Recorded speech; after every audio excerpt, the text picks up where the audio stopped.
भारत और इजरायल के संबंधों की बात करें तो दोनों देश साल 2014 में मोदी सरकार आने के बाद बेहद ज्यादा करीब आ गए हैं। हालांकि ऐसा नहीं है कि पिछली सरकारों के दौरान भारत इजरायल से बिल्कुल परहेज किया करता था, लेकिन बेंजामिन नेतन्याहू और प्रधानमंत्री नरेंद्र मोदी जी की जोड़ी ने वाकई में दोनों देशों को बेहद ज्यादा करीब ला लिया है। रिसेंटली जब इजरायल और फलस्तीन का विवाद काफी ज्यादा बढ़ गया था और इजरायल डिफेंस फोर्सेज ने जवाबी कार्रवाई में गाजा पट्टी पर कई सारे हमले कर दिए थे, तब भारत ने बाकी देशों की तरह इजरायल को ओपनली सपोर्ट नहीं किया था। जबकि इजरायल को सपोर्ट करने का भारत के पास ये सुनहरा मौका इसलिए भी था क्योंकि फलस्तीनियंस के उन हमलों में एक भारतीय नागरिक सौम्य संतोष की भी जान चली गई थी,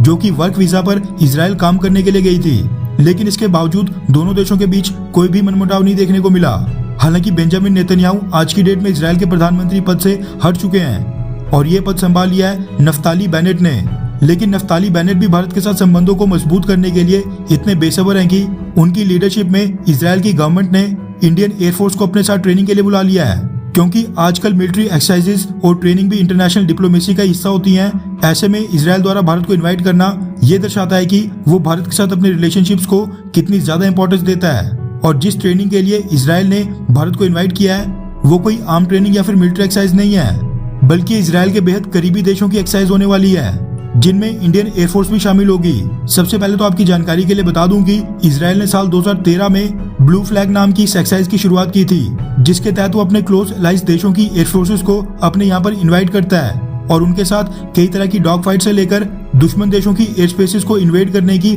प्रैक्टिस के साथ साथ कई अलग अलग ड्रिल्स करता है। इजरायल अपने क्लोज एलाइज देशों के साथ ये एक्सरसाइज 2 सालों में एक बार कंडक्ट करवाता है, यानी ये एक्सरसाइज हर दूसरे साल कंडक्ट होती है। साल 2013 में जब इजरायल ने पहली बार ये एक्सरसाइज कंडक्ट की थी, तब उसने अमेरिका, ब्रिटेन, इटली और ग्रीस की एयरफोर्स को इन्वाइट किया था। भारत की बात करें तो इजरायल ने भारत को पहली बार इस एक्सरसाइज के तीसरे एडिशन में इन्वाइट किया गया था, जो कि साल 2017 में हुआ था। भारत ने उस साल इजरायल की ब्लू फ्लैग एक्सरसाइज के लिए अपना C-130J ट्रांसपोर्ट एयरक्राफ्ट भेजा था, जबकि बाकी सभी देशों ने फाइटर जेट्स और रिफ्यूलिंग एयरक्राफ्ट भी भेजे थे।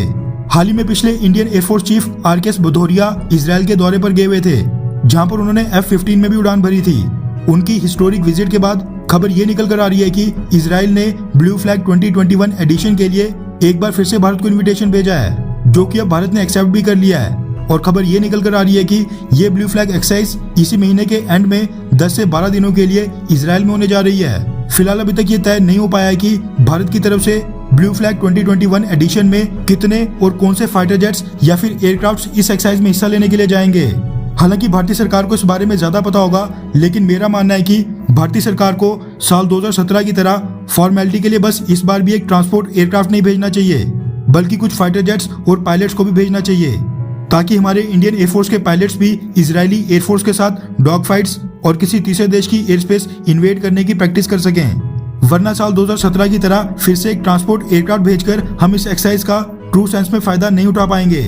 वैसे देखा जाए तो ये एक्सरसाइज ऐसे मौके पर हो रही है जब भारत और चाइना दोनों देशों के बीच कॉन्फ्लिक्ट चरम पर है और हाल ही में दोनों देशों ने सीमा पर डिप्लॉयमेंट काफी ज्यादा बढ़ा दी है। इसके साथ साथ दूसरी तरफ चाइना और ताइवान का युद्ध भी बिल्कुल एज पर है। खैर, बड़ी खबर ये निकल कर आ रही है कि इजरायल ने इंडियन एयरफोर्स को अपने यहाँ होने वाली ब्लू फ्लैग 2021 एडिशन के लिए इन्विटेशन भेजा है, जो कि अब भारत ने एक्सेप्ट भी कर लिया है। लेकिन आप नीचे कमेंट करके बताएं कि हमें इजरायल में होने वाली इस ब्लू फ्लैग एक्सरसाइज के लिए कौन सा फाइटर जेट भेजना चाहिए, तेजस, सुखोई, मिग, राफेल या फिर और कोई फाइटर जेट।